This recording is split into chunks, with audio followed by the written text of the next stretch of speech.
Hi. I know Bobby Girl playing when this is on the screen is inappropriate, but hi. Hi everyone. 𝐼𝐫𝐞𝐝, Daro, Deeders, hello.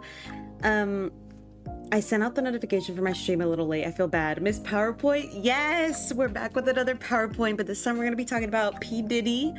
So obviously I do have to give the warning that this slideshow is gonna contain elements that might trigger some people, offend some people, and if you're at all triggered or offended by anything at any point, feel free to leave. But I really wanted to talk about this because it's really been laying heavy on my head, and there are actually more allegations levied against P. Diddy that I had no idea about. And so the PR and me really wanted to tackle this, so that's what we're gonna do. Before we get into that, though, I have a couple things I want to talk about. First, I wanted to say thank you for all the birthday wishes for my 𝐼𝐬𝐬𝐿, who's on the right, it might be your left. He's on the bottom of the screen. That's him this morning. He was mid-yawn, and I took that photo, and I thought it was really funny, so I wanted to share it. He turned 5, which is very crazy. We bought him a cake, and he put on a little hat, and he was very happy. And so I'm gonna lower the music just a little bit. Let me know if everything sounds okay, by the way. So that was that. The other thing, and it's something I quickly want to vent about. Okay, Rig, hello, welcome in. How are you? We're just about to get into the nitty gritty of everything, but I wanted to vent about, okay, so on June 19th, Kendrick Lamar is going to be holding he is going to be hosting a pop-up concert in Inglewood, right? Being that I'm from SoCal, I was like, oh my goodness, I need to get a ticket. I ultimately didn't end up getting one because I found out it was Juneteenth, so I figured I would leave it for people who Juneteenth is in regards to, aka, you know, the Black community. But when I was contemplating getting a ticket and kind of just monitoring to see how well ticket sales go, first of all, the place he'd be performing is at the Forum in Inglewood here in Cali. It only holds like 18,000 people. There were 150,000 people in line. Second, what? And I just have to vent because I'm so tired of people doing this. I am tired of the secondhand ticket market. It's different if you buy a ticket, right? And then you have the intention of going, but then something comes up and you can't. I am tired of people buying tickets and then reselling them.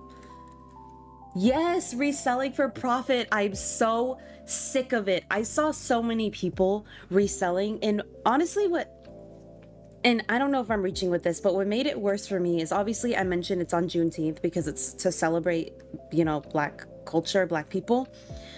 So many non-Black people were reselling the tickets for like quadruple the price. What is wrong with you? This event isn't for you. Why are you doing this? I was so upset. I was like, first of all, even if I wanted to go, I couldn't because people buy and resell. But then you're buying and reselling.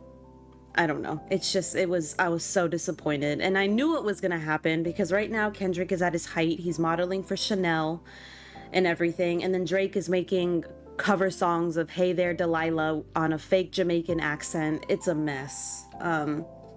But that's all I really wanted to vent about.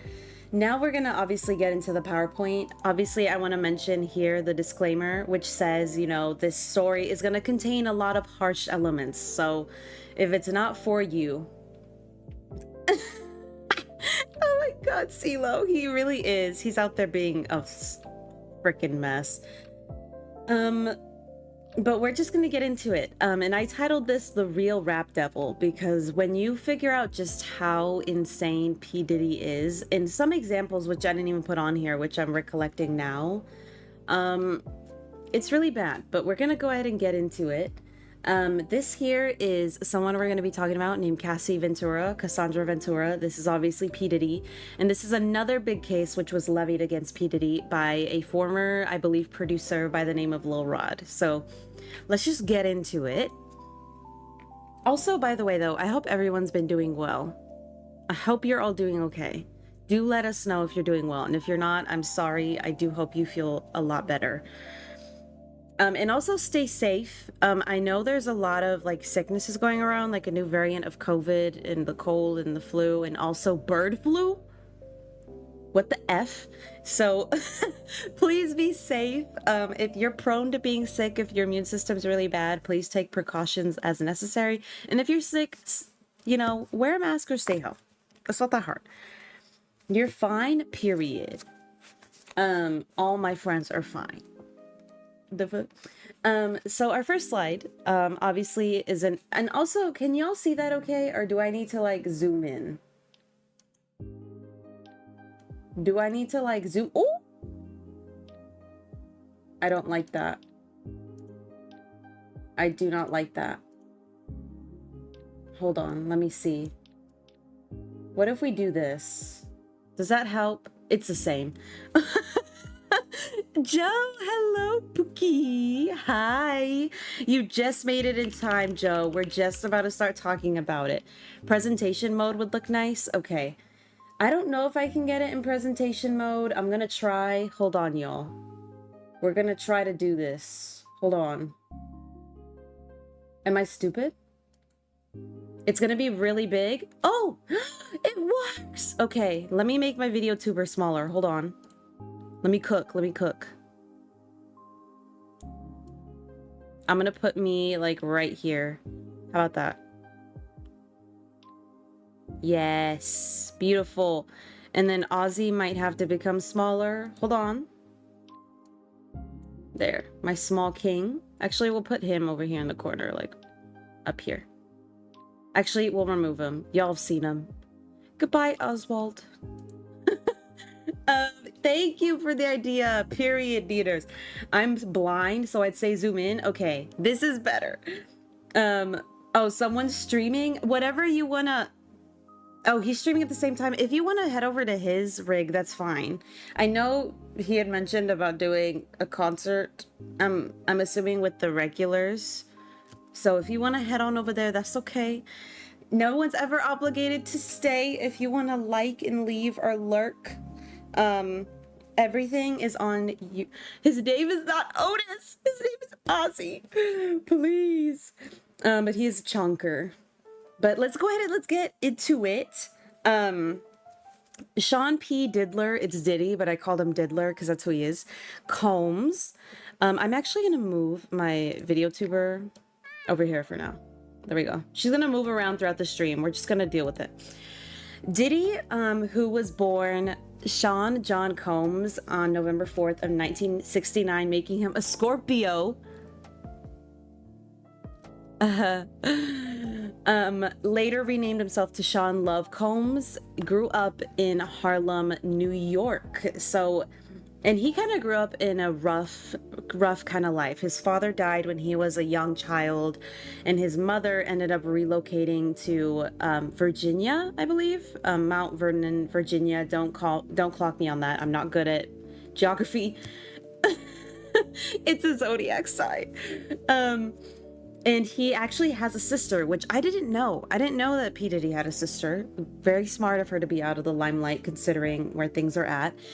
And he was a college dropout, just like a lot of old head kind of hip hop rappers were. And he began interning in 1990 for Uptown Records, which was founded by a man named Andre Harrell. And it had big artists, y'all, like Mary J. Blige was in it, Heavy D, and The Boys, Father MC, and a few other like old head big time rappers and hip hop artists. But he got fired in 1993 for not wanting to follow the rules. And he said, and I quote y'all, this goes to show how big of an ego this man has had since the jump: there can't be two kings in one castle. Okay, Diddy. And he claims that it was the best thing to happen to him, because then he went on to create what is now known as Bad Boy Records, which, if y'all remember, Tupac had beef with Bad Boy Records and P. Diddy and all thems. And he brought with him the notorious B.I.G., who was a huge successful rapper and hip hop artist, as I'm sure many of you know. To continue with him, in 1997, he released his first studio album, and it had the popular single on it, Biggie Hype, yes! It had the popular single on it, I'll Be Missing You. And since then, he's released only 4 albums, the most recent last year, under different aliases, because as I said, he changed his name a lot. So it was like Love Combs, Puff Daddy, P. Diddy, Sean Combs, Sean P. Diddy Combs. He had a million names, this man. And his net worth is estimated at over $1 billion. So he's one of the richest hip hop artists, moguls, whatever the heck you want to call him, to date. And he has 3 Grammys out of 13 nominations. He was married to a woman named Kimberly Porter, but she unfortunately passed away, which a lot of people have speculations on how exactly that happened. And he dated Cassie from after that point, from 2007 to 2018. So like the same year his wife passed, he moved on to Cassie, who, mind you, he initially met when she was like 14. So he began dating her when Cassie was just 21 years old. Oh, not 14, by the way. I'm sorry. Misspeak. He met her when she was 19, but she had been in the business since she was a minor, from what I recall. So people knew of Cassie before she was of age. And when he met Cassie, he ended up signing her to his label. Hi, Jilly. How are you? We're just starting our PowerPoint, so you're not missing anything. Let me get your link. Uno momento. Damn it, what did he do? Hi, Towels, how are you? Welcome in. Let me get everyone's links. Hold up. Let me get them going again. We're just getting into the start of the PowerPoint, so y'all aren't missing much. We're just getting into it. This is all kind of the basics about Diddy. Now to get into... Oh, this is where the problem is gonna start with the size of the PowerPoint. Freak! Hold on, y'all. I gotta adjust her. Actually, I gotta adjust the actual page. That might be a problem. Hold on, y'all. I didn't want to have to show it this way, but I might have to end up doing that. Well... This is gonna... Hold on. What if I zoom in up here? What if we do that? Does that help? I think that helps a little bit. We're just gonna do that because the other format apparently does not want to work for me today. So we're gonna do this. And I hope that's okay. Freak! I apologize, y'all. This slideshow is giving me a bit more issues than the Drake and Kendrick one, but we're just gonna go with that. That looks fine. Okay, that's good enough then. I really appreciate the plug. Of course, we love plugging people over here. We don't gatekeep friends, and we don't get jealous when our friends grow. The foot. Galooper, hello, welcome in. How are you? We're just getting into the start of the PowerPoint. I know the format is a little weird, and I apologize for that. Can I hide this slide view? I wonder if I can hide it. Probably not. Can I? No, I can't. I don't want to show speaker notes. Okay, there we go. Hold on, y'all. I'm cooking. There we go. That works a lot better. Okay. Perfect. That works a lot better, actually. Okay. The next person we're going to get into is Cassie Ventura. So Cassandra Elizabeth Ventura is her full name. She was born in 1986, and she was an American singer, dancer, actress, and model. So this woman did everything, and you can tell clearly why that is. Where's the rig command? I'm going to have to add one. I'm sorry. I'll have to add one. But she was a beautiful woman. She was talented. She had a huge career in front of her. I forgot to change her name at the bottom. So you know what we're gonna do? We're just gonna do that. There we go. Your mic battery is dying? Oh, okay. Oh my goodness, I got scared. But this is Cassie. So Cassie was born in New London, Connecticut, and she began her musical career in 2004 after meeting a producer by the name of Ryan Leslie, who signed her to his label, Next Selection Lifestyle Group. And in 2006, she dropped Me and You, which was founded by Diddy, because what ended up happening is that Leslie and Diddy ended up forming a partnership with Bad Boy Records between their two record labels. And they pushed together to push out Cassie's first album and her first debut singles, which topped the charts. She did amazingly. And then she dropped another album, I believe, in 2008 and 2009. Not sure if they were albums or singles, but she was doing a really great job. She was really successful because she was a beautiful face partnered by a beautiful voice and a really kind heart. And so everyone in the industry really, really loved Cassie. And eventually she ended up signing with Interscope Records to release her mixtape in 2013. And she signed to a modeling agency, and she would model for brands like Calvin Klein and GQ magazine, 17, People's Magazine, everything of the sort. And she appeared in films like Step Up 2 and The Perfect Match. So kind of like niche films, but niche films that did really well. So Cassie was a successful woman, to say the least. Now the things that we're gonna get into are, because she's the last page, are the lawsuits. So this is where the heavy stuff comes in a little bit. So if any of that may bother you, again, do not feel obligated to stay. You're never obligated to stay if you're uncomfortable with something. But let's get into the next slide. The first one we have here is the case, and this one is going to be a while, y'all. Like, I have at least 6 slides on this because it's extensive, and I wanted to get into as much detail as I could without actually just reading off the court documents. So the first case we're going to talk about is a prominent one, which kind of spearheaded this movement against P. Diddy. The case of Cassie versus P. Diddy. So on November 16th of 2023, last year, the obviously longtime ex-girlfriend, Cassie, filed a lawsuit detailing very heavily the nearly decade-long series of abuse that she was experiencing at the hands of P. Diddy. And she claims that she was trapped in the cycle of SA, violation, STL trafficking, and a lot more. And the prominent cases that she mentioned was that she was SA'd in her own home when she was attempting to leave. She was often punched, beat, kicked, stomped, and that would result in bruises, burst lips, skin tears, cuts, black eyes, bleeding. P. Diddy, she alleges that P. Diddy, and this has now been proven because the person who it was allegedly about, 𝐼𝐻𝐿, came forward and said that this did happen.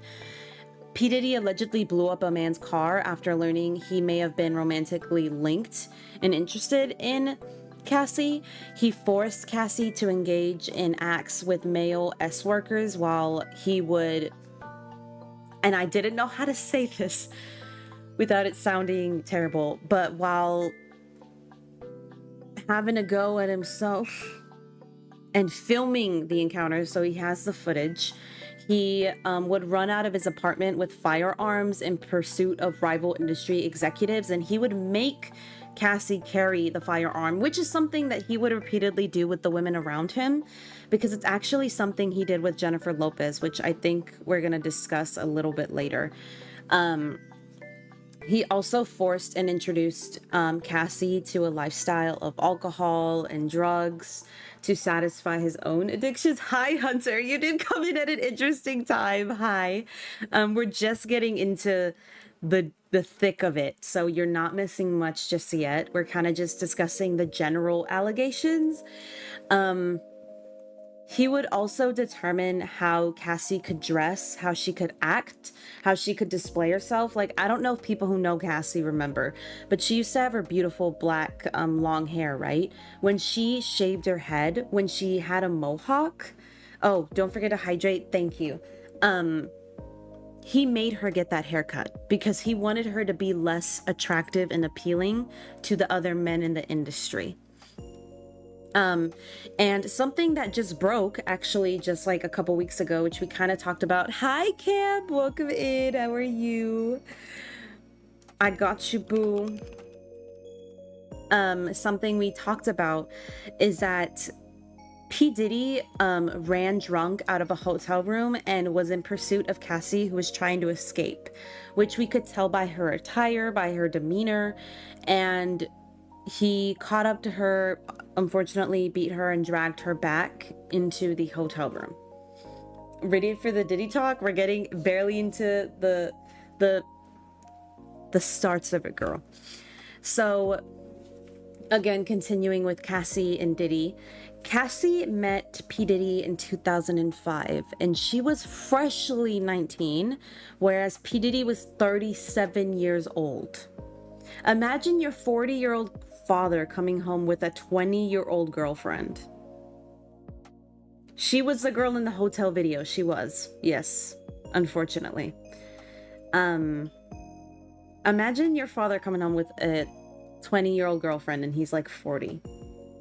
That's a little bit crazy, especially if you yourself are in your 20s or in your teens. We're in a viewer's discretion advised area. Yes, viewer discretion area for anyone who just popped in. Thank you, Rig. But she met him when she was young. She was an aspiring musician, and he was this big-time music mogul rapper. And he promised her a multitude of things, obviously, and so she co-signed to Bad Boy Records, and within months with him, she signed a 10-album deal. So she was signed to this man, right? Mother... Hi, Lauren. How are you? Let me get your stuff, girl. Hold up now.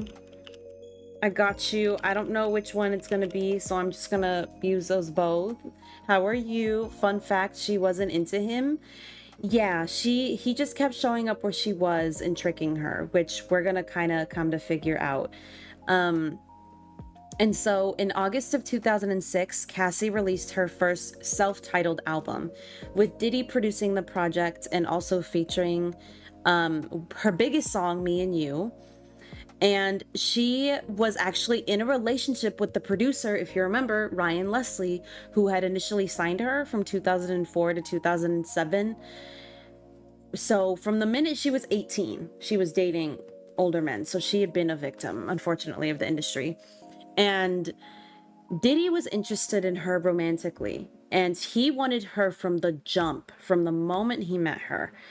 And so he went out of his way to create a divide between her and Ryan. And even though he was still in a long-term relationship with Kim Porter, who was alive at the, or no, which ended due to him cheating. I thought it was due to her passing. She ended up passing eventually, but it ended with him due to cheating. He wanted to start a relationship with Cassie before his marriage even ended.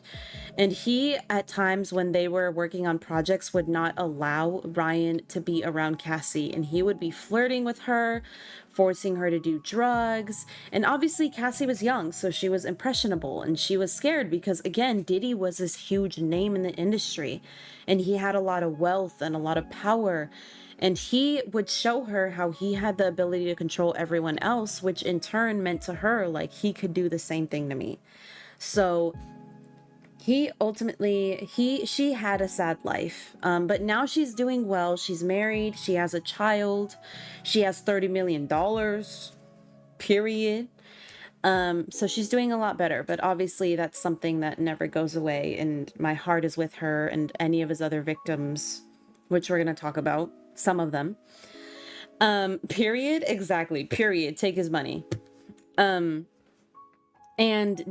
Diddy took advantage of Cassie's exposure to the industry and also just how naive she was for her age.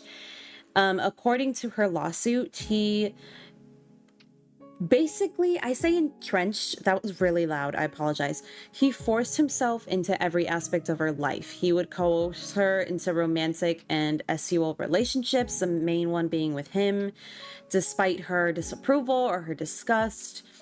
she would ward off his advances, but he was really persistent to a really creepy point, and she was afraid that if she rejected him again, that she would lose out on her deal, because if you didn't listen to Diddy's demands, you wouldn't get what he promised. That's basically how it worked. Is there a ban on the S word or something? On YouTube, there is, unfortunately. I can't say that word. I have to say S-tool because I can get banned. Even though I'm talking about something legitimate, they're very harsh about that word. And also about the M word, which they make you say unalive. I don't know why. It's just they're very strict about it, unfortunately. They say Cassie's lawsuit was as successful and fast because she was employed and sued him in all his corporations. Oh, she was an employee. Okay, that makes sense. And we're going to talk about how quickly that was settled as well. So in the lawsuit, she recalls a night in September of 2007 where Diddy, wanted to take her out on a date, and he just showed up to her apartment, and he was already heavily drunk, and he insisted that she take this pill, and all he told her was, oh, you'll enjoy it. Later that night, she ends up discovering that it was ecstasy, which she'd never tried before and never wanted to do. Oh my goodness, that's my laundry timer. I'll go do that after this slide. And this night was her first unfortunate experience with drugs, and Diddy behaved really recklessly. He was really agitated, and Cassie actually ended up leaving. She is very smart, Rig. She's very in tune with all this chisme celebrity stuff. She's got it down. Camp is a very, very smart girl. Oh, but so Cassie ends up leaving. This is one of the few times she's able to leave. And she ends up getting harassed by Diddy via phone text repeatedly. But womp womp, cry me a river, bitch. And then another instance in 2007, Diddy paid a promoter to create a fake flyer that Cassie was going to be holding this party, right? That was a lie. But this forced her to travel with him to Miami away from her boyfriend because she was still with Ryan Leslie at the time, I believe. And she was really unnerved by Diddy because she was beginning to realize he had this power over her and she really didn't have rights to anything in her life. And despite her distaste for Diddy, again, she was afraid to refuse. So she joined Diddy and his little posse of people on the trip. And throughout the trip, Diddy was supplying her with drugs and alcohol and leaving her under the influence a lot of the time. And of course, she felt unable to decline. He, the whole time on the trip, was flaunting his wealth, his rap power, usually by paying for items in large sums and reassuring her by saying, and I quote, "Don't worry about money, I have money." And she alleges that she was also forced into sexual intercourse while intoxicated, whereas he may or may not have been. And throughout their relationship, he would plan really extravagant vacations. He'd give her luxurious clothing and items, showered her with material, but all the while behind the scenes, he was abusing her with drugs, alcohol, and also just physical abuse. A creepy thing I found out, y'all, is Diddy would insist that she refer to him as Pop Pop, which I have seen in some videos. And it turns out that that was a term that she would call her grandpa. That's freaking gross. And that's weird. Why was he having her do that? Like, you're a freaking creep. Diddy would also have his personal staff follow Cassie everywhere, every day, during her daily routine and activities. And they would also access her medical records because all of her medical records, he would force her to have them sent to his email. Yeah, it's disgusting. And So and the idea behind this, if you think about it now, is the reason he would have a lot of medical records of her sent to him is so that any instances of her abuse could be hidden by him. Yeah, hopefully Usher and Justin didn't call him that, but I wouldn't be surprised. Straight to the gallows. I agree. And Diddy would also make Cassie get prescription drugs for him that he would use and she wouldn't. It was just to fuel his addiction. And he, as I mentioned before, was a really rageful, violent man, and he would often beat Cassie, leaving signs of bruising and abuse all over her. And he would make her hide the abuse by making her hide away in hotels for days, sometimes even weeks, I think. And Cassie recalls one particular party where Jay-Z was there.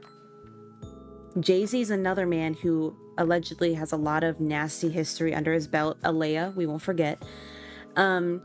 Where Diddy kicked and hit her in front of everyone and forced her out of a vehicle later on 5th Avenue in New York City. And she ended up getting a cab to her apartment, but because she was so afraid of Diddy, she ended up unfortunately returning to him. And she realized she could never tell anyone about it. And throughout this time in their relationship, Diddy really kept that fear in Cassie through violence or through control. And he compelled her to do wild things like have sexual intercourse with others in the industry, or even, we find out later, sex workers. And he would again make her carry guns for him to shootouts.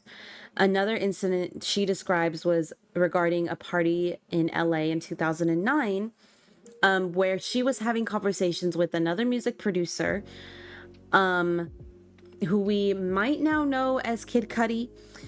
And when Diddy saw this, he got so jealous that he removed Cassie from the party, and in the car, he pushed her onto the corner of the ground, so I'm assuming it was a big car, and he proceeded to stomp on her face. And despite his security being there, no one helped her. And all that did to her was prove that everyone in the industry was, to a deadly point, loyal to P. Diddy. And she tried to leave the scene when the car arrived at Diddy's residence, but he continued to chase her and then physically assaulted her. And the physical assault was so bad that she was actually throwing up from it. And Diddy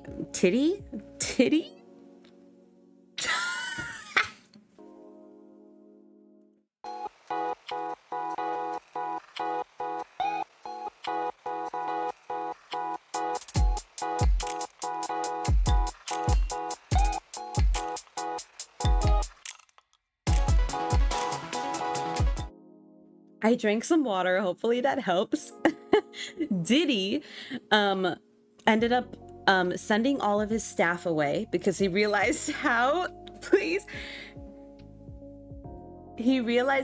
bad the abuse was. And he ended up sending her with his staff to the London Hotel in Los Angeles, where he hid her, there's a typo, but for days, and he would arrange for gifts to be sent to her. So again, trying to buy back her compliance. Puff Diddy, please. I think a red flag about how these men are is seeing how they are as employers, because if they don't treat their employees right, red flag. Exactly. Typos and Freudian slips. I'm a mess. I also made this PowerPoint while I was at work. I was like working and making this PowerPoint at the same time because I'm a psycho. Continuing with the same case, my PNG tuber is a little in the way, but that just says Cassie. Cassie alleges that Diddy told her to act out his fantasy, which was voyeurism. So this is an instance where he would make her bring workers, I'm just gonna say sex workers, back to his home, and she would have to wear like masquerade masks, lingerie, do drugs, and then while under the influence, she would have to do whatever demands Diddy gave her. How to pose, what to wear, what act to perform, all while he watched. And sometimes these encounters would last for days. YouTube is gonna get you, please. They bite. Because Jay-Z has his own lawsuits. Yes, he does. Sometimes these encounters would last for days, and Cassie was expected to find locations thereafter and hire the workers. He would make her search up things like large black peepees. And the situation became a lot more frequent, weekly. Say segs. I don't know if that'll do anything. That's so funny. Diddy, during these interactions, would also get intoxicated or take drugs, and he would get angry and he would beat Cassie in front of the workers. And the lawsuits list multiple locations where this happened. Yes, BBC. He made her look up BBC. And I personally, and let me know if you disagree with this, I think the hotels are compliant, because I find it a little bit strange that you have P. Diddy showing up and then you have them leaving, Cassie with bruises, and he keeps coming back to your locations and you don't decide to look into it.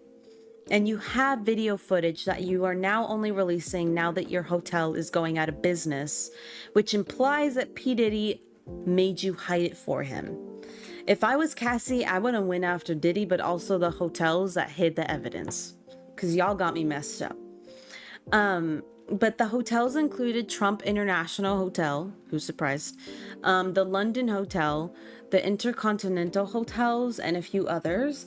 And he would deck out the hotel suites with a bunch of items that you quote unquote needed. So like baby oil, Astroglide, lotion. And again, he would force her to take a multitude of drugs, and he would film these interactions. And even though she would delete them, he would tell her like, I got backups, so don't even try. And it would become a pattern for her because she unfortunately felt like she couldn't say no.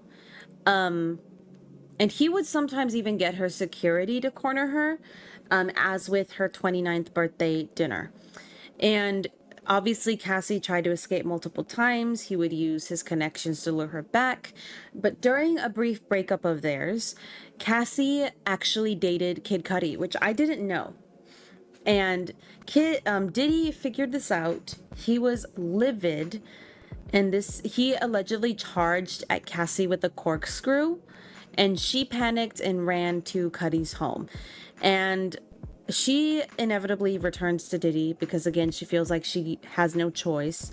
And Kid Cudi's car actually did explode around this time, and he came out and confirmed that Diddy is the one who tried to kill Kid Cudi by blowing up his car, which is just insane. Why would he film it? I don't know, but Diddy's an idiot. I'm not surprised that he filmed it. He's a jackass. Why do my AirPods keep uncharging and then charging? What the hell's going on? Cassie felt obviously like she was stuck in this cycle, and she actually alleged that Diddy paid the Intercontinental Century City Hotel $50,000 for hallway security that showed him beating and throwing glass at her, which is actually, y'all, that video that just recently came out. So this completely proves all of her claims, because if there's video evidence for one of these claims, why would there not be evidence for everything else? And I never doubted her. I'm not saying that I do, but for all the people that doubted her, you're stupid, because the video evidence just came out. P. Diddy is messing with your AirPods. I know he's trying to listen. He diddled with your AirPods, please. And I think this is the last page for Cassie. So we're wrapping up Cassie's case. This is Cassie with her new husband, having a child with him, living a good life.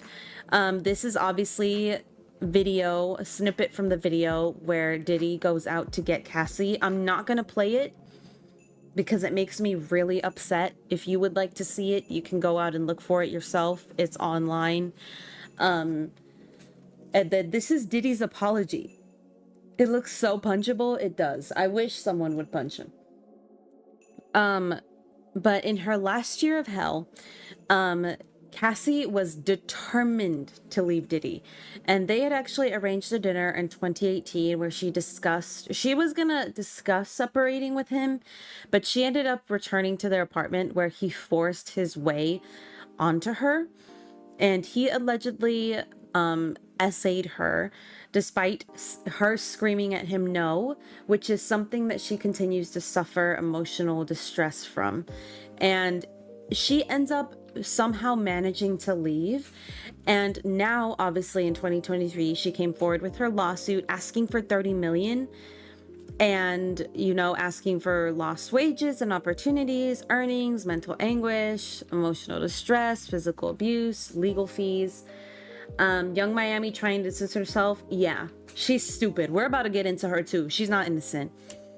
But y'all know how quickly Diddy settled this lawsuit, which just goes to prove how you had a spider on you. Oh my God, are you okay? I'm arachnophobic, so I get it. But y'all know how it proves that her allegations have to be true, because P. Diddy settled this lawsuit a day later, and he gave her the entire amount outside of court. Cassie got the full $30 million, y'all. Why would he do that? If he came out right after and was like, none of this is true, then why did you settle? Huh, Diddy? Why did you settle, bitch? And since this time, obviously the video surfaced, which is the one in the center, but there's actually another video that surfaced where Cassie's hiding under a blanket, like trying to shield herself, and he's making a mockery of her. And then by the end, he's trying to sweet talk her and being like, baby, come out from under the blanket. It's okay. No worries. Shut the hell up. Put him in jail. Yeah, he's such a mother effer. I'm arachnophobic also. Oh, well, even if they don't bite, F spiders. I can't stand them. The next person we're going to get into, I actually couldn't find a photo of her, so I think she kind of wanted to remain anonymous. Settled in crockpot stew. Ooh. Lila, hello, welcome in. Or Layla, oh my God, I'm an idiot. Layla, I'm stupid. Welcome in. Thank you for lurking. I appreciate you. We're going to get into Liza Gardner. So she's a woman who wants to remain anonymous, and we're going to respect that. And she came out with a lawsuit November 24th, 2023. And she was alleging in her lawsuit abuse at the hands of Diddy and singer Aaron Hall for battery, SA, negligent infliction of emotional distress, and so on. A whole ass PowerPoint. It is. Hi, Rat on a skateboard. How are you? Welcome in. Oh my God, my dog. Hold on, y'all. My dog is barking. Hold on, y'all. We're going to pause before I get into the slideshow. I'm going to go check what Ozzy's barking at. Give me a second.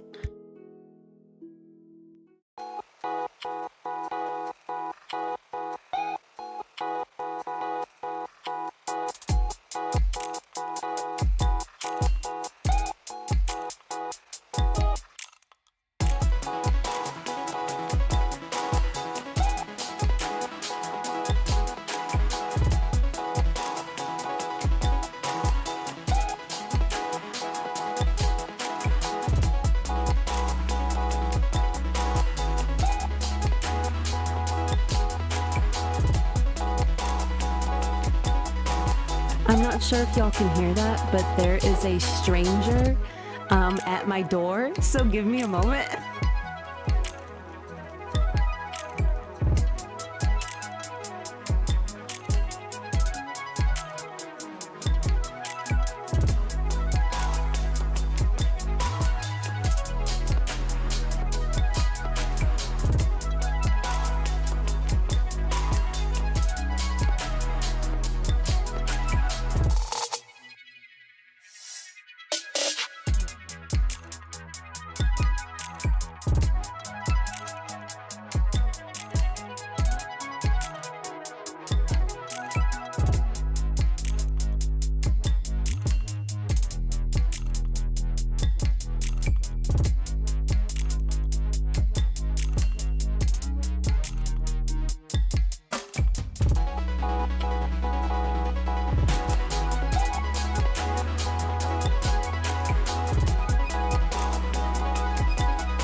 Okay, I am back. I apologize. There was a stranger at our door who would not leave, so I had to unleash 𝐼𝐲𝐿 to bark at him so he would leave. I apologize. P. Diddy's at our door. I know. Bad Boy Records, they got me.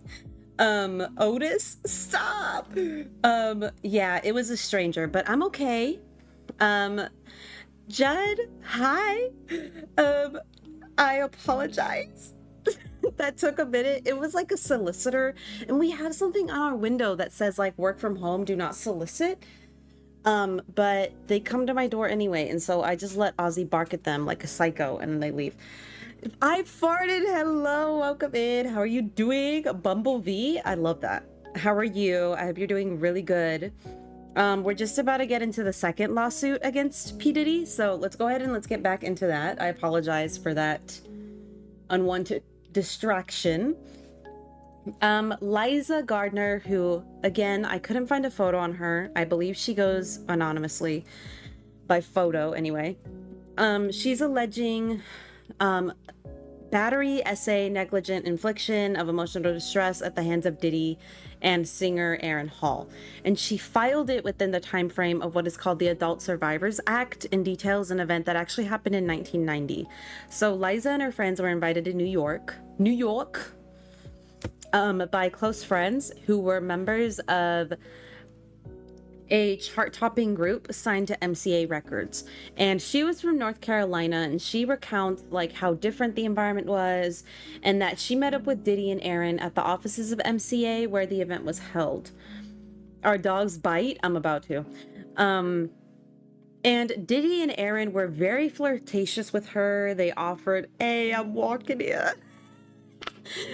They offered her, you know, they were very flirty. They offered her drugs. They offered her alcohol. They extended her an invitation to the after party. And she alleges that she was offered additional drinks and coerced into engaging into, you know, sexual activities with Diddy. And at the same time, her friend was being essayed by Aaron in a different room. And that they had exchanged, I guess, the women allegedly throughout the night. And Diddy followed 𝐼𝐬𝐿 and her friend where they stayed. He got irate. He began to choke 𝐼𝐬𝐿 to the point that she passed out. And he also searched for her friend out of fear that she would snitch, but her friend actually ran. And they also alleged that Aaron Hall had bragged about having done acts with minors, allegedly, and confirms that Diddy was involved in that as well. And she's demanding a trial by jury. She's looking for monetary, compensatory, I don't know if I'm saying that right, damages, including loss of income, wage, emotional distress, all that stuff. But this is her instance. The next person we're going to talk about is Joy Dickerson Neal. So she came out with her lawsuit. Alonzo, hi, welcome in. How are you? We're getting into the third lawsuit against Diddy. We just went through Cassie and through someone named 𝐼𝐬𝐿 Gardner. So now we're getting into a woman named oh, my email profile picture.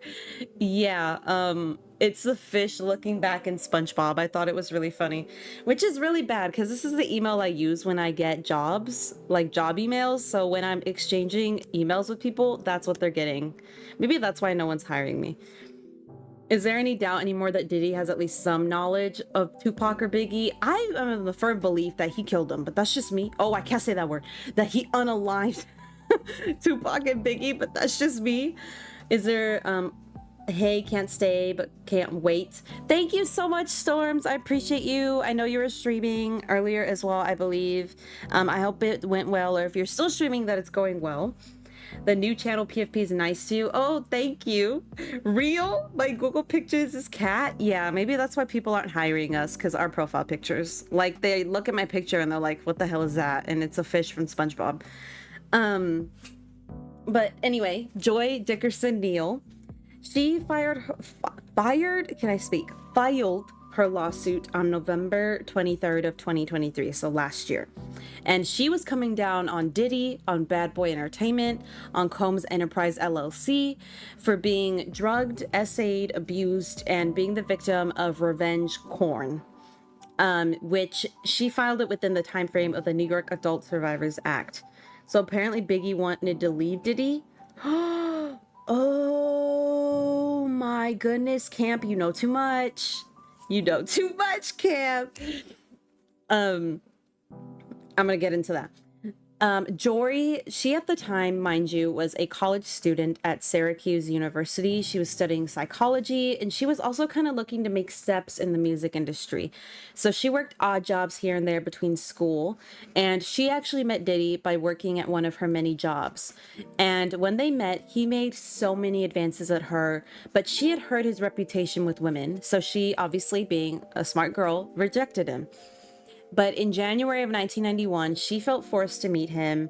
No Diddy.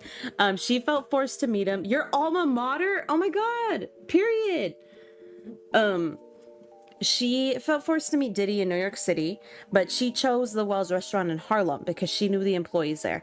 And during the evening, you know, he was trying to give her drinks, give her food, manipulate her. And unfortunately, Joy got up to go to the restroom and she left her drink unattended. So she came back to the table and he said, you know what? You should run some errands with me. Let's go run some errands. Here's this weed, smoke it. Let's have a good time. And she says that her memory began to get fuzzy and she just remembers her legs feeling like jello, and she remembers that she was brought to the music studio and an acquaintance of both of theirs answered the door and she was essayed inside repeatedly, and that she claims the day after that she was in so much pain and she felt nothing but shame. She didn't end up going to the hospital or reporting the incident because she was so embarrassed, and she just kind of hid in her apartment. Meanwhile, Biggie's mom was recently asked what she thinks about Diddy. Oh, that's tea. I got blackmailed with, oh my God, I'm so sorry. I'm so sorry, farted. That's terrible. I am so sorry. Oh my goodness. You called her bluff. That's good, but still, that has to be so annoying, but also like really scary to deal with. I'm sorry. A school you attended. Yes, that's what an alma mater is. And she ends up, obviously, when she's at her apartment, Devontae Swing, who was a member of the group 𝐻𝐸, shared with Joy days later that Diddy actually filmed himself doing what he did and shared it with everyone, and that Swing refused to say anything because he was afraid of jeopardizing his group's career and first album drop, which where the hell are they now? Idiot, should have said something.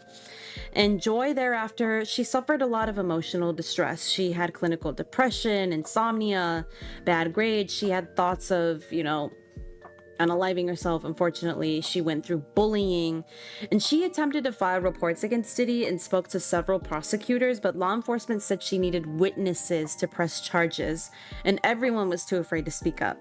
And so she ended up not working in the music industry anymore. She, after an incident where Diddy found her at a party, and he was like begging her for forgiveness, getting down on his knees, making like this big ordeal, and she still felt like she couldn't tell anyone. So she left the music industry. She didn't end up finishing school due to emotional distress, and so she's seeking monetary damages. And it's really unfortunate that she couldn't even finish school because of what she was going through. Oh, so like my alma mater sucker? What? Question, are you a fan of Diddy? I'm gonna be honest, I never really listened to P. Diddy other than the song Missing You, which he made for Biggie, which is so toxic now knowing that he might have had a part in Biggie's passing. I never really was a fan of P. Diddy. I never really knew him other than he was a billionaire in the industry and a producer. That's all I really knew him from. That was it. So I wasn't really ever a fan of him. Same with Jay-Z. Like Jay-Z, I knew him as his big name. I knew he was married to Beyonce. But I didn't like, I was never a fan of the music. I think it's just not my vibe, really. It was pretty annoying and butt puckering, but I figured that was all she had on me. Oh, okay. My alma mater sucked. Okay. P. Diddy a sucker? Please. And so I stand Jay-Z, but might need to reconsider. Yeah, but their music is so overrated. Yeah, I would agree, especially in the case of Diddy, because I've never really heard a Diddy song where I'm like, I'm in the car and I'm like, you know what, put P Diddy on, fam, put P Diddy. Like, I've never said that in my life, and I've never met anyone who said that, like, put on some P Diddy. So he definitely has to be making all his money from production, that's for sure. Okay. This fourth person we're gonna get into, this one is deeply layered as well. And they have video evidence, they have photo evidence. I only trust 𝐼𝐸𝐿𝐽 Dan as musicians, please. All of Jay-Z's best songs have features. Fight Me. That's tea. You're clocking it, that's tea. February 26th of this year, a huge lawsuit was filed against Diddy, his son, and multiple members of his staff, and Chalice Recording Studios, Love Records, Motown Records, Universal Music Group, Combs Global Enterprises, Bad Boy Records, and so many more, by a man by the name of Rodney Jones, who likes to go by Lil Rod. He's not alluding to his weed, is he? Please. Well, yeah, he was so many people. Yeah, exactly. Mary J. Blige, my girl, who might now have allegations against her, though. So I'm kind of Lil Rod, a little double entendre, please. So Lil Rod was a former producer and videographer for P. Diddy. He worked on 9 songs on Diddy's album Love from September 2022 to November 2023. So a good year. And he also lived with Diddy for months at a time while he was working. And he claims to have witness statements. He obviously has provided, as seen here, photo evidence. He has video records, audio recordings, all to corroborate his lawsuit. And this is allegedly because Diddy would actually make Lil Rod be like a videographer, and he would have him film and take photos all the time. And so the reason he alleges that people haven't come forward against Jilly, the reason people haven't come forward against Diddy is because Diddy has footage of all of these people, because 1, he has cameras all over his home, hidden cams, and 2, he would have Lil Rod and other people take photos of these celebrities who were engaging in illegal things with Diddy. Not his 𝐼𝐸𝐿𝐽 about mine joke, please. At what point we gonna realize if you're in Hollywood or in music, you gotta have some major skeletons? Yeah, you have to. If you're in Hollywood, you got skeletons in your closet for sure. But this is Lil Rod here. This is a photo of Diddy allegedly engaging with a minor. And this is a photo of who some of y'all may know, Cuba Gooding Jr. Ew. Touching all up on Lil Rod. And Diddy's the one who took the photo. So he was there. Ain't no normal person. Ain't no normal person. I'm gonna wait till that moves up because the heart is in the way. I feel so terrible, y'all. That damn heart. Okay. So, continuing forward, Lil Rod claims to have undeniable evidence of the following: the acquisition, use, and distribution of ecstasy and other drugs, the displaying and distribution of unregistered illegal firearms. Thank you, Rick. Ain't no normal person has hidden cameras. Yeah. Cuba has other lawsuits, apparently, from this too. He does. And we're going to get into that a little bit. Mr. Combs providing laced alcohol beverages to children and sex workers at his homes in California, New York, the U.S. Virgin Islands, and Florida. Diddy's chief of staff, Christina, whatever her name is, instructing her staff to retrieve drugs so that they can provide them to Mr. Combs. Christian Combs allegedly drugging and essaying women. Mr. Combs detailing how he planned to leverage his relationship with Bishop TD. Jakes to soften his impact on Cassie's case. Young Miami's cousin or assistant essaying Mr. Jones. Actor Cuba Gooding Jr. sexually harassing and assaulting Mr. Jones. Rapper Redacted, whom we now may know as Meek Mill. who allegedly may have been in a physical relationship with Diddy as well, on a yacht, consorting with underage girls, STO workers, and an R&B singer. This I don't know. Who was consorting with underage girls and S workers at the LA home of Mr. Combs. Not my boy Radio. Yeah, it's a mess. And Diddy made numerous promises to Lil Rod throughout his time with him, you know, including repeatedly saying that he would win Producer of the Year at the Grammys. He promised him $250,000 to permit him to get any instruments he wanted, alongside ownership of his $20 million property, the one on the Virgin Islands. And he also promised him access to record label executives, but these promises ended up turning into threats. And for example, Diddy would threaten violence on Rod, including apparently cannibalism. And Diddy was obviously as intimidating to Rod as he was to anyone else. He would flaunt his power, his violence, his money, his firearms, his drugs, his alcohol, and he was just overall a psycho. Meek Mill, or known by Diddy as Daddy, yeah, because that's what he would call him, which is disgusting. Ew. What self-respecting male calls himself Lil Rod? I don't know, but that's what he called himself.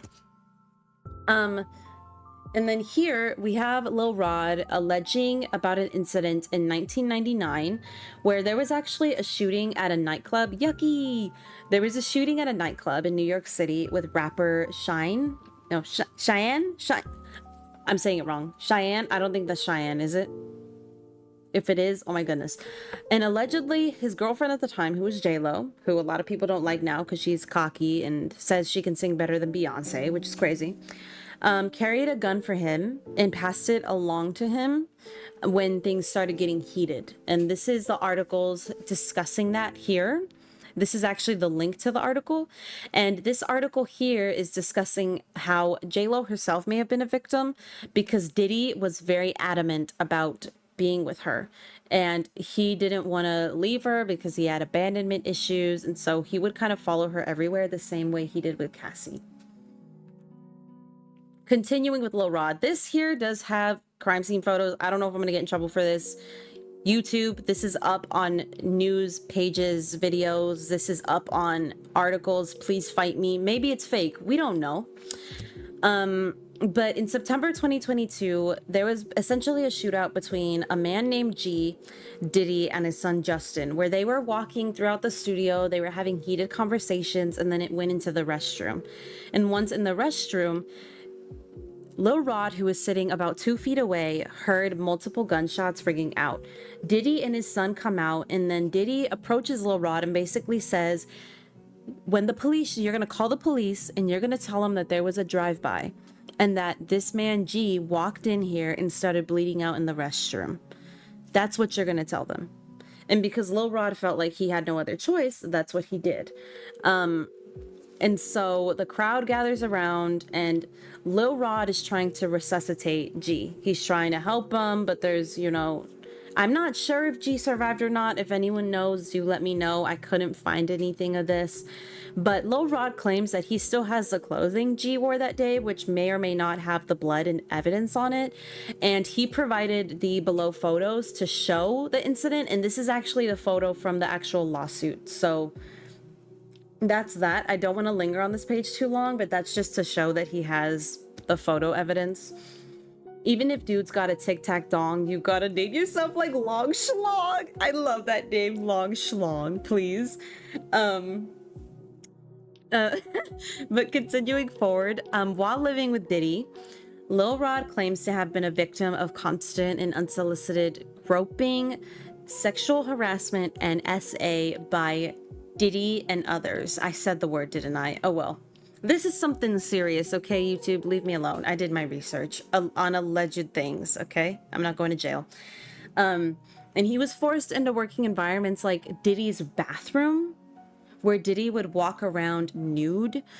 He expressed his discomfort to the chief of staff, but she responded with, and I quote, "You know, Sean will be Sean." Stupid. stupid. She also would often try to downplay his behavior as like friendly fire, and Lil Rod believes that Christina was kind of like I was about to say Ghislaine. Oh my god. What's her name? Oh my god. The Miss Maxwell to the Mr. Maxwell. Oh my god. I almost said a crazy name. Her. She basically kind of helped him get people in and out. And she also tried to groom Lil Rod into being in a homosexual relationship with Diddy, allegedly. Lil Rod said, "I'm keeping all the evidence." YouTube's gonna be knocking at the door. The PDF file island guy? Yes, him. That's basically the role that she played. And he furthers the above allegations by saying, you know, Lil Rod idolized the music producer Stevie J. And so Diddy blackmailed him by making, you know, promised meetings and access to Stevie J in exchange for homosexuality. And Lil Rod even showed a video of Diddy showed Lil Rod a video of Stevie J engaging in it and said, like, you know, this is normal, this is fine in the industry. And again, in this instance, he promised him the Grammy, which obviously never came. And Lil Rod believes that Diddy groomed him for himself and to also pass along to 𝐝𝐫𝐞𝐝 Jr., who was good friends with Diddy, because Diddy actually, after taking this photo, left Rod and 𝐜𝐵, whatever, on a makeshift studio on his yacht, and that 𝐜𝐵 began groping and touching Lil Rod, making him feel really disgusted, and that 𝐜𝐵 wouldn't stop until Lil Rod physically pushed him away and was like, "Yo, leave me the hell alone, stop touching on me." Obviously, if y'all know about 𝐜𝐵𝐞𝐝 Jr., Cubano, yes. He has a lot of lawsuits against him now, from a multitude of women, potentially even men, I didn't look fully into it, regarding SA and sexual harassment. So there's that. Birds of a feather flock together, am I right? Continuing with Lil Rod, and this is where 𝐼𝐬𝐼𝐬𝐼 comes in. Obviously, 𝐼𝐬𝐼𝐬𝐼 is a rapper, if that's what you want to call her, who dated P. Diddy for some time. And I think, correct me if I'm wrong, Camp, if you're still here, she had a child with him. I think she might have, I'm not sure. But this instance takes place in Thanksgiving of 2022, where Lil Rod was essayed, unfortunately, by 𝐼𝐬𝐼𝐬𝐼's cousin. She kept trying to make the moves on him. You know, she, you know, kept pursuing him. She was derobing herself in front of him, and he was telling her, no, no, no. And she kept trying to like straddle him in front of people. And Diddy and his staff and 𝐼𝐬𝐼𝐼 did nothing to stop it. They did nothing to get her off of him, to be like, stop bugging him, leave him alone, don't do that. They just let it happen. And obviously this right here is Lil Rod with Diddy. I believe this is 𝐼𝐬𝐼𝐼 and her cousin, and this is some random person in the back, but they let that go. Have to say allegedly at the end of every sentence? Yeah, I do, because I do not want to go to jail. And this is, I believe, our last slide for Lil Rod. No, it's not. I'm a liar. This one is. Lil Rod alleges that he was often forced, same as Cassie, to solicit workers as well. And Diddy would demand that he perform acts with them for his own pleasure. There's a Thanksgiving incident where he asked Lil Rod to solicit workers from the booby trap on the river in Miami, and he forced him to wear the bad boy baseball cap because that's how the workers knew that Diddy was in town. No, she didn't have a kid with her. She has multiple girlfriends. Oh, okay. She was not the mother. Okay. Lil Rod just keeps going and going. He does. This was before all this came out. Oh, okay. Got it. Well, then I redact that part of my PowerPoint. She, in fact, did not have a child with this man. That is the only part so far that I will redact.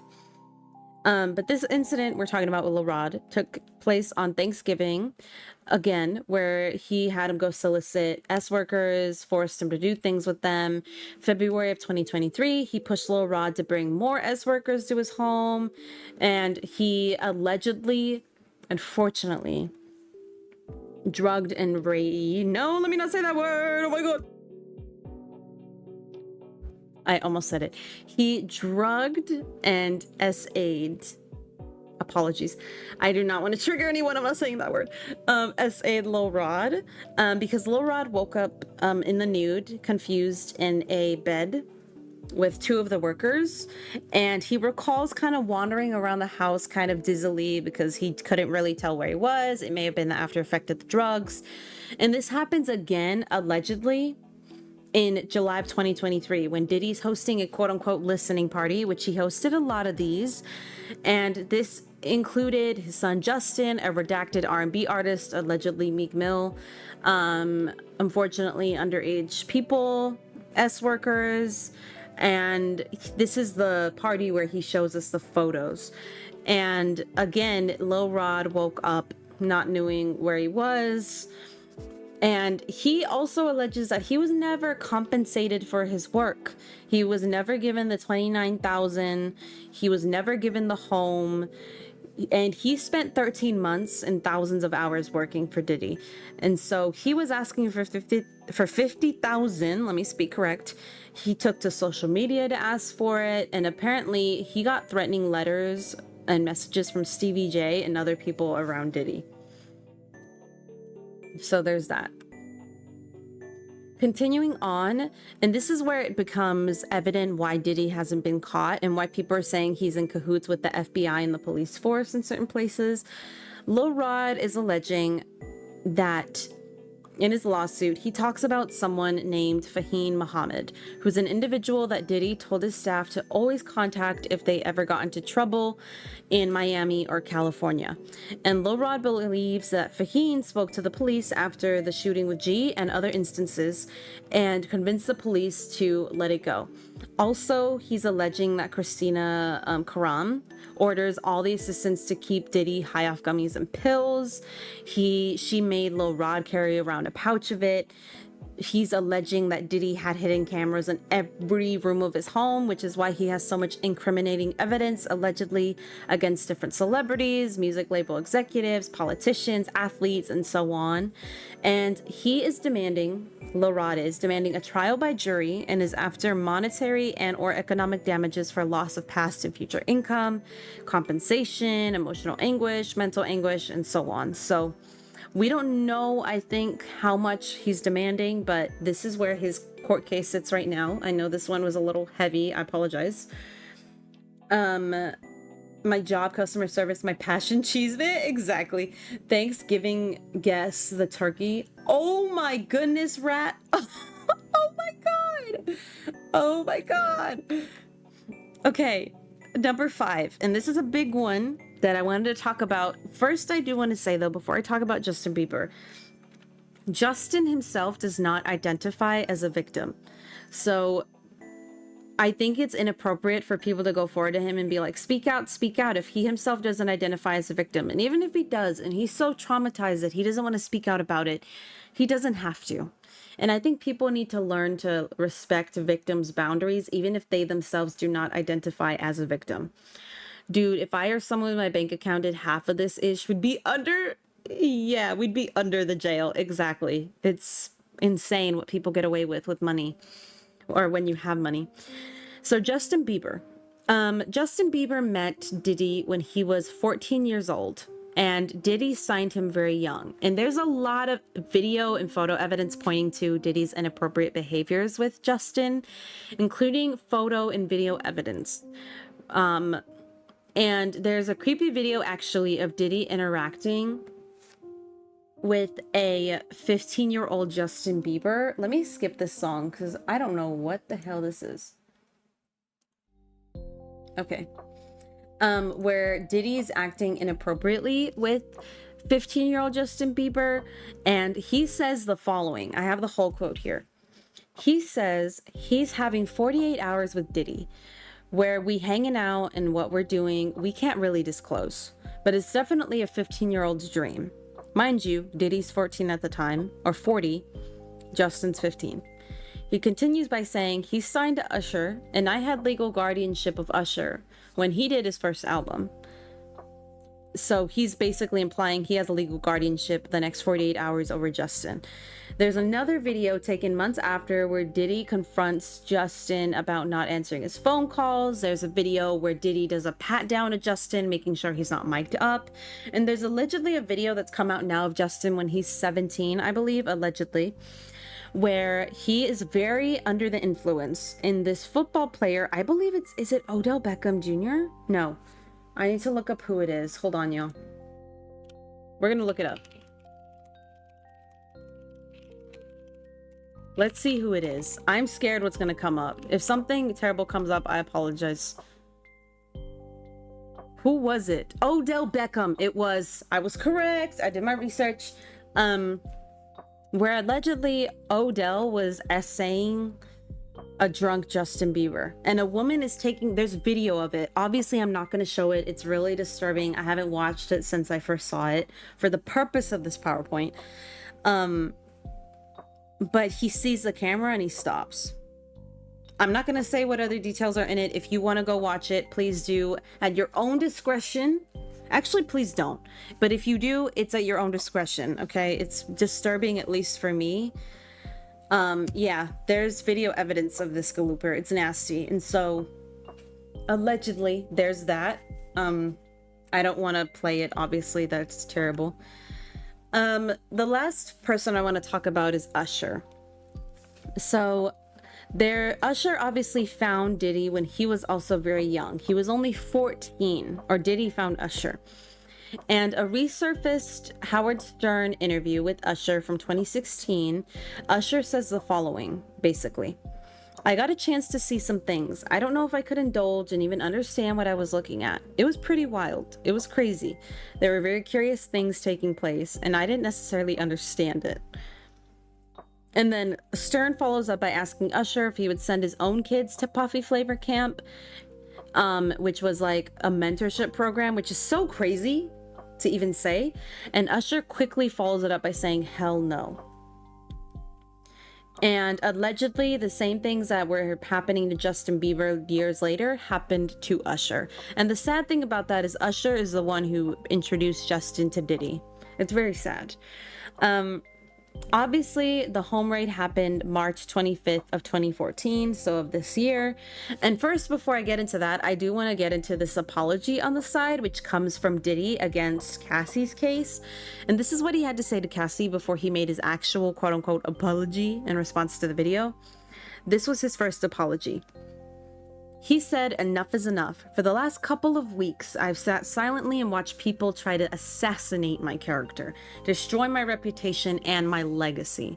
Sickening allegations have been made against me by individuals looking for a quick payday. Let me be absolutely clear. I did not do any of these awful things being alleged. I will fight for my name, my family, and for the truth. How'd that go for you, Sean? Isn't Howard Stern also a diddler? If he is, I didn't know, but I would not be surprised. And so the home raid, March 25th of 2024. Authorities from the U.S. Department of Homeland Security conducted a massive raid on the two residencies of Diddy in Miami and LA. And they actually ended up handcuffing his sons. And in the video, you can see his daughters hugging. They're really distressed. If anything, I only feel bad for the daughters because I feel like they're the only two children who may be uninvolved. And federal agents interviewed 3 women and a man. They have more interviews scheduled pertaining to allegations of S in human trafficking, SA, involvement in the solicitation and distribution of illegal narcotics and firearms, and so much more. And Diddy actually fled. People are saying that you're back. Welcome back. Hi. People are alleging that Diddy didn't flee, but why was Diddy not home? And why was his plane showing that he may have been trying to leave the US?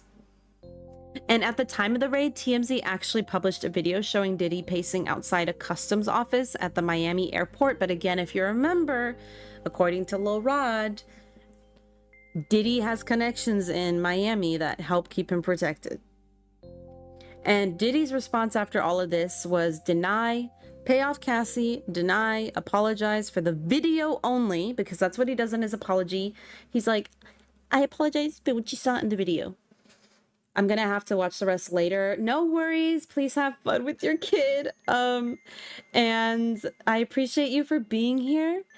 And tell everyone at home I said hello. Also, people allege that he may have unalived his wife, Kimberly Porter, because he wanted to be with Cassie, that he may have took part in what happened to Aaliyah, Biggie, and Tupac. Obviously, the cases with Biggie and Tupac people know about, and Camp kind of just explained to us why he did it with Biggie, because Biggie wanted to separate, get his own masters, and Diddy didn't like that. Pac obviously came down on Diddy and Biggie really hard, so then, according to Eminem and other big rappers in the industry, it was Diddy who did it. And then when it comes to 𝐼𝐬𝐜𝐿𝐼𝐻, I really want to talk about this one. So for people who do not know, 𝐼𝐬𝐜𝐿𝐼𝐻 was this beautiful, talented R&B hip hop artist. Would have been as big as Beyonce probably. And unfortunately, there's a huge helicopter going over my home saying something. The ghetto. And she wanted to get on a plane with Lenny Kravitz, but Diddy and Jay-Z and others told her, no, you're getting on this other plane on your own, whether you like it or not. She didn't want to, and allegedly she was provided enforced drugs, which made her pass out, and she was carried onto the plane unconscious.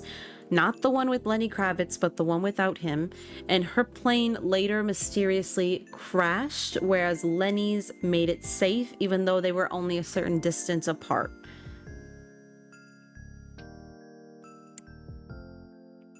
Let that sit with you, if you will. And I'm not sure if I have anything else. I don't think I do. That's kind of that's kind of it. This is where I got my slideshow from. I don't make these, y'all. I dig deep to find the templates and then I use them. I move elements around, like you can move certain words around and stuff, but I don't make them. The gag is or the gig, whatever. But this is where we stand right now. Obviously, like if you type in P. Diddy on Google, I don't know why I'm on Yahoo. I hate that it defaults me to Yahoo. I have to fix that. If you type in P. Diddy, and you go to like news, obviously some things are still gonna come up. So like if you click on this article, it says Sean Diddy Combs has honorary university degree revoked, 1 million donation returned after the video surfaced, which is the most recent thing that's happened right now. People making big, articles about it, 50 Cent beefing with them, and now somehow Beyonce is being tied into it because of her association with Jay-Z. There's a Surviving R. Kelly documentary coming out. There's a Diddy documentary which 50 Cent was making, which he sold off to Netflix. Yahoo, old school, please. Good work on the PP. Thank you. I have that same issue. I hate it so much. Please. That Odell part caught me way off guard. Yeah, there's actual, like if you type it in, I don't want to have to. I'm just going to do it.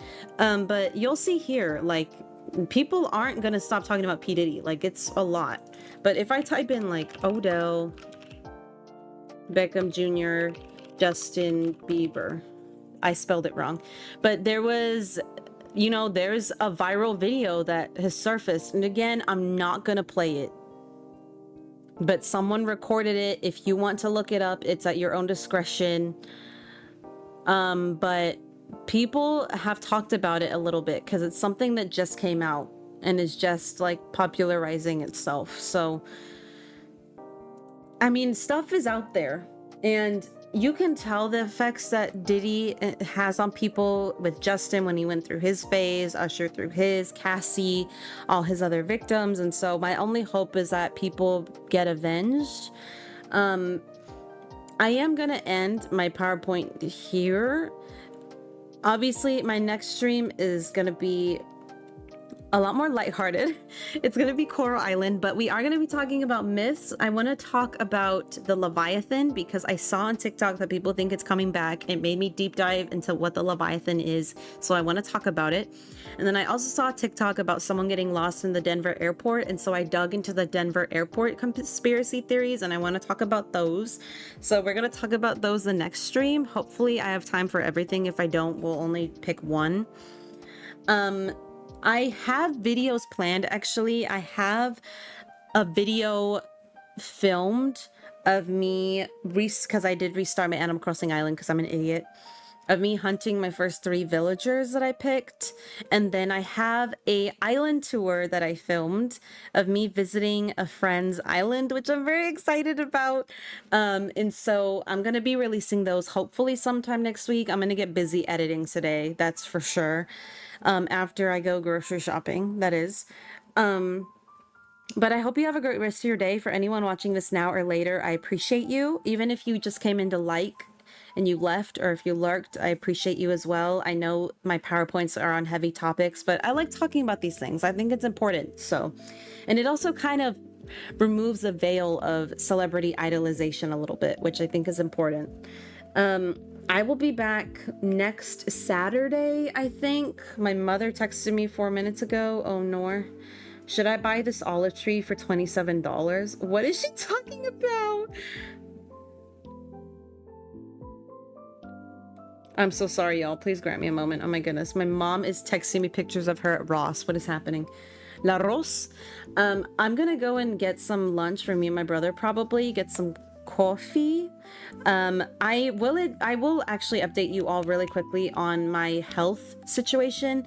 I am unfortunately still suffering really poorly from what I thought was a shin splint, but my knee unfortunately is cracking a lot. So I'm thinking it's either something went wrong with my knee, and I'm gonna have to have some kind of minor surgery or physical therapy again, or it's scar tissue, which in that case they're gonna have to go in and cut anyway. If it comes to that, I'm obviously gonna let you guys know, but I can't even do like a regular squat without my shin killing me. And I think it's because they unfortunately messed up my nerves when they did my surgery. It's a whole thing. So I'm gonna keep y'all posted on how that goes and if that's gonna interfere with my streaming and my video stuff. I hope it isn't bad as well. You know, hoping. We love 𝐼𝐬𝐞𝐝. We do. Latina. I can't help it. But I will see you all very soon. I'm gonna let y'all go wherever you please. Thank you so much for being here, and I will see you either in a video or a short or my own stream or someone else's stream very soon. I love you all too. What the freak? I can't do squats either. Please. Have a good rest of your time zones, and please be safe. Naru, if you're still listening, have a safe drive, and I will talk to you all eventually. Bye.